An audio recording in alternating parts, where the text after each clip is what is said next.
A Korean family starts a farm in 1980s Arkansas. That's the synopsis we have for Minari on Film Threat Reviews.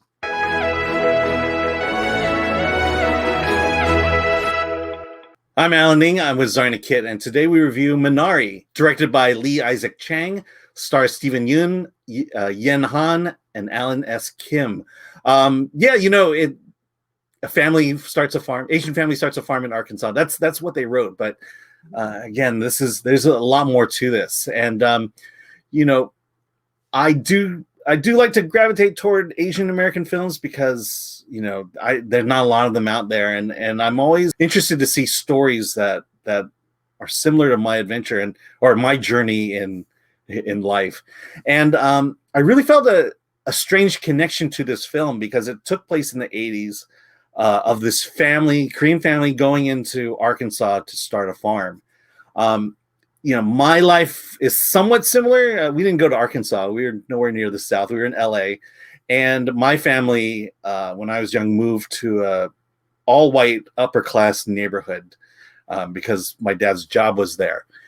And to me, I just felt this connection with this movie, feeling the same way because, we were the Asians. There were a few more of us in our city.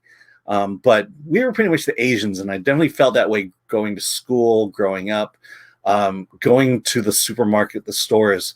But back then, we were kind of the pioneers going to this area, and so in that, I really connected with this story. Just curious what you thought. What was kind of your first impressions when you saw it? I loved this film. I thought there was something so sweet and charming and. I felt peaceful watching it. Yeah.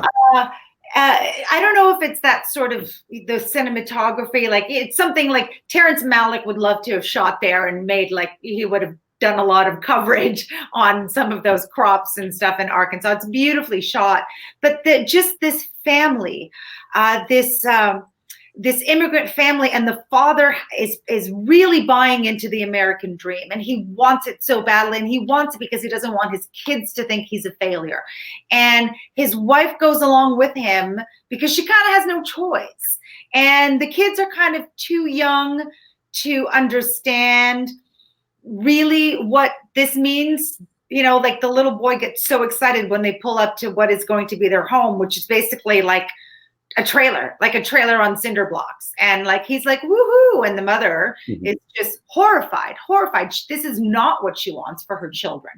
And so this struggle within this family while attempting to start a brand new business, which is growing Korean vegetables in Arkansas to then sell to the market, to the Asian vendors at the market. And there's so much trial and tribulation about crops and land and water. And at the same time, the little boy has a heart murmur. And so he's very delicate. And I say that like, where are my hands? In quotes, because he may not necessarily have to be dealt with in such a delicate way. Yeah. And let me talk about that one. I mean, talk about relatability. I mean, that was my daughter.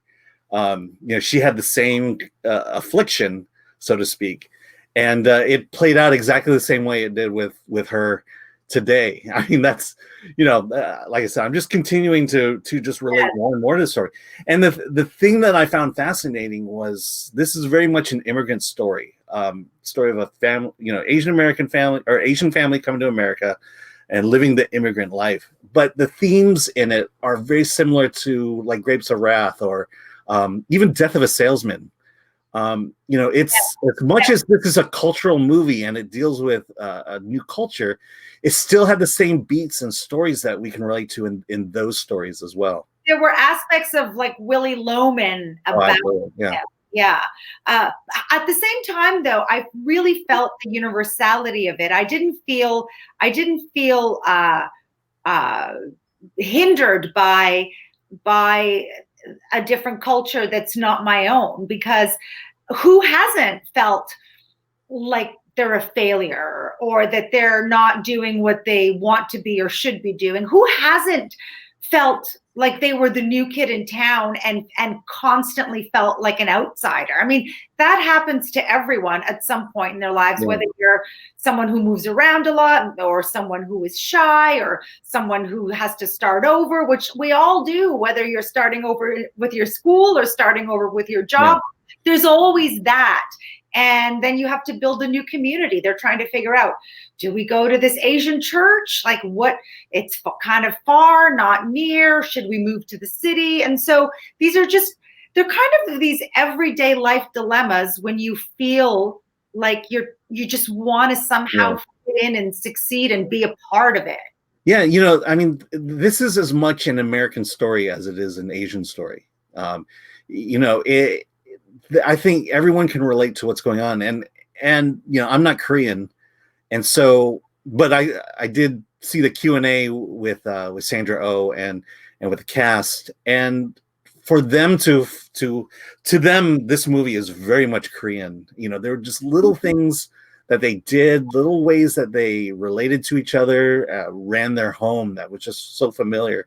You know, it's never popular to say it, but this is a very American film. Yeah. In the sense of, it's fulfilling that dream of being able to do whatever you want.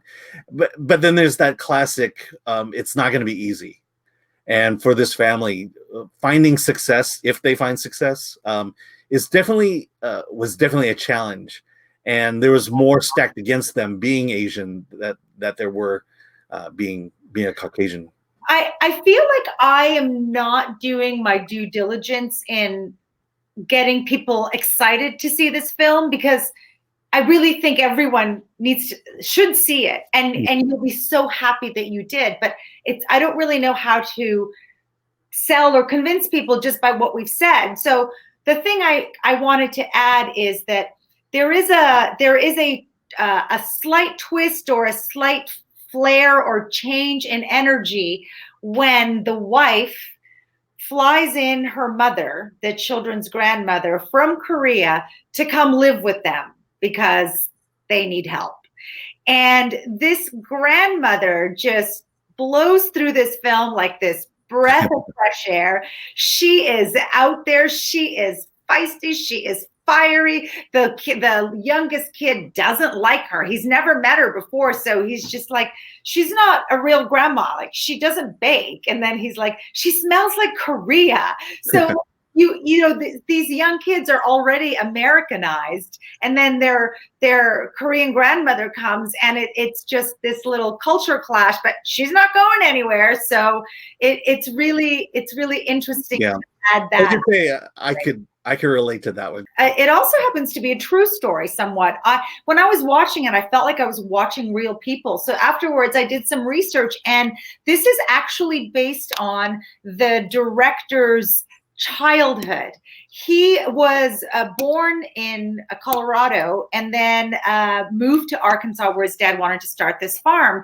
And so this is and he was 6 at the time. And so this story is basically told through the eyes of this 6-year-old boy, which is basically what he lived through at that time. But now he has like a 30, 40 year hindsight on the entire situation that he could now add more to this film by including the perspectives or the conversations of the other people. So it very much is based in something that really happened.